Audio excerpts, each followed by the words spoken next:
আমরা অনেকে করলা তিতা করার জন্য করলা খেয়ে থাকি না। আজকে আমি আপনাদেরকে দেখাবো তিতা ছাড়া করলা ভাজির রেসিপি। আসসালামু আলাইকুম। আশা করি সবাই ভালো আছেন। এখানে আমি একটা বড় আকারের করলা নিয়ে নিয়েছি এবং করলাগুলোকে পাতলা পাতলা করে গোল গোল করে কেটে নিয়েছি। এর উপরে আমি 1 চামচ পরিমাণ লবণ দিয়ে দিচ্ছি। এরপর আমি করলার সাথে লবণগুলোকে ভালোভাবে মিশিয়ে নেব। এতে করে করলার যে তিতাটি আছে সেই তিতাটি চলে যাবে। খুব ভালোভাবে মিশিয়ে নিতে হবে। আপনারা দেখতেই পাচ্ছেন করলাগুলো খুব ভালোভাবে লবণটা মিশানো হয়ে গেছে এবং উপরে পানি চিটচিট ভাব চলে এসেছে। এই পর্যায়ে আমি এটি ঢাকনা দিয়ে 10 মিনিটের মতো রেখে দেব। 10 মিনিট পরে আপনারা দেখতেই পাবেন যে করলার গায়ে কি সুন্দর করে পানি ছেড়ে দিয়েছে। এই পর্যায়ে আমি করলাগুলোকে খুব ভালোভাবে পানি দিয়ে পরিষ্কার করে নেব।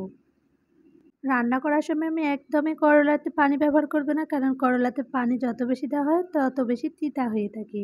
জন্য আমি আগেই খুব সুন্দরভাবে ধুয়ে খুব ভালো করে একটা ঝুড়িতে নিয়ে পানি সবগুলো শুকিয়ে নিয়েছি। এখন আমি একটি কড়াই নিয়ে নিয়েছি। যেহেতু আমি আজকে করলা ভাজিটা কড়াইয়ের মাঝেই করব, এই জন্য কড়াইতে আমি পরিমাণ মতো রান্নার সাদা তেল দিয়ে দিয়েছি। এরপর আমি 1 বাটি পেঁয়াজ কুচি দিয়ে দিয়েছি।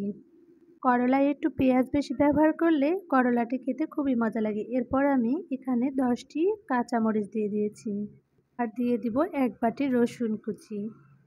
করলাতে রসুন দিলে করলার যে তিতা ভাবটি আছে সেই তিতা ভাবটি চলে যায়। আপনারা অবশ্যই এভাবে একবার করলার ভাজি করে দেখবেন যে করলা কোনো প্রকারের তিতা হবে না আর খেতে খুবই ভালো লাগবে। আর যদি হয় গরম ভাত তাহলে তো কোনো কথাই নেই। এখন এখানে আমি 1 চামচ পরিমাণ হলুদের গুঁড়া এবং 1 চামচ পরিমাণ লবণ আর 3টি সাদা এলাচ, 1টি তেজপাতা দিয়ে দেব। আমার সবগুলো উপকরণ দেওয়া হয়ে গেছে। এই পর্যায়ে আমি হাতের সাহায্যে সবগুলো মশলাকে খুব ভালোভাবে মিশিয়ে নেব। একটু সময় হাতে নিয়ে খুব ভালোভাবে মশলাগুলোকে মিশিয়ে নিলে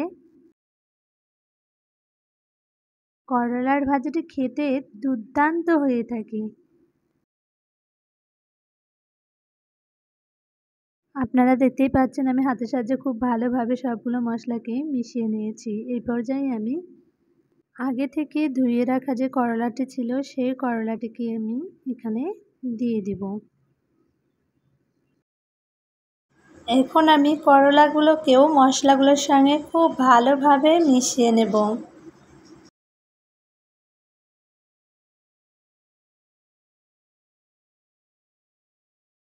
ভালোভাবে করলার সাথে মিশিয়ে নিতে হবে, কারণ আমি যেহেতু এখানে করলার ভাজিতে পানি ব্যবহার করব না। আপনারা দেখতেই পাচ্ছেন আমি হাতের সাহায্যে খুব ভালোভাবে মিশিয়ে নিয়েছি।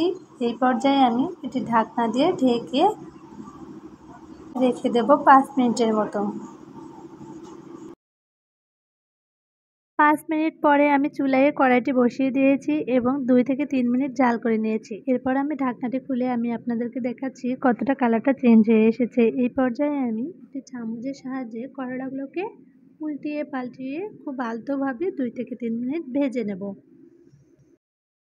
2 থেকে 3 মিনিট ভেজে নেওয়া হয়ে গেলে আবারও আমি ঢাকনা দিয়ে ঢেকে 5 থেকে 7 মিনিট অপেক্ষা করব। যেহেতু আমি এখানে পানি ব্যবহার করিনি সেহেতু আমি এই ঢাকনা দিয়ে ঢেকেই করলাটি রান্না করব। এখন আমি আপনাদের 5 মিনিট পরে দেখাচ্ছি করলাটি খুব ভালোভাবে কালার চেঞ্জ হয়ে এসেছে এবং সবগুলো উপকরণ বিশেষ করে রসুনটি সিদ্ধ হয়ে এসেছে। পর্যায়ে আমি আবারও করলাটিকে উল্টিয়ে পাল্টিয়ে 2 থেকে 3 মিনিট খুব ভালোভাবে ভেজে নেব। আপনারা দেখতেই পাচ্ছেন আমার করলার ভাজিটি তৈরি হয়ে গেছে এবং কালারটা কতটা সুন্দর হয়েছে। আপনারা অবশ্যই এভাবে একবার হলেও করলার ভাজি করে দেখবেন আপনাদের খুবই ভালো লাগবে। আশা করি আজকের রেসিপিটি আপনাদের ভালো লেগেছে। ভালো লাগলে অবশ্যই আমার চ্যানেলটি লাইক, কমেন্ট এবং সাবস্ক্রাইব করে আমার পাশেই থাকবেন। ধন্যবাদ। আবারও দেখা হবে পরবর্তী কোনো ভিডিওতে।